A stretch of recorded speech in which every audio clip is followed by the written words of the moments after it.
How did my child change my life forever? Let me tell you. When my son was 3, he kept talking about someone named Miss Clara who played games with him at home. I assumed he meant someone from his preschool, maybe a teacher or assistant.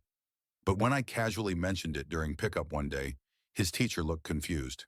She told me there was no one named Clara working there. My wife worked remotely from home while I spent long hours managing our family cafe. It was exhausting, but it supported us. When I brought up Clara to my wife, she smiled and said our son probably had an imaginary friend. Sounded reasonable. Kids make up all sorts of things. But over time, his stories became oddly specific. He described how Miss Clara had shiny red hair, how she'd make pancakes with him when Mommy was busy in her room, how she only came over when I worked late.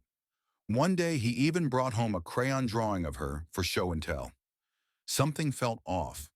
One evening, I decided to close up the cafe early. As I pulled into the driveway, I saw a car I didn't recognize. Through the kitchen window, I saw a woman with red hair at the stove, flipping pancakes with my son, while my wife sat nearby, calmly watching them like it was perfectly normal. Turns out Miss Clara wasn't a friend. She was my wife's girlfriend. They had been in a relationship for months, living a second life under my nose while I worked double shifts to support our family. The divorce that followed was hard, but my son made one thing easy. When the judge asked him who he wanted to live with, he looked at me and said, "Daddy makes real pancakes." That moment changed everything. Sometimes kids see the truth more clearly than we do.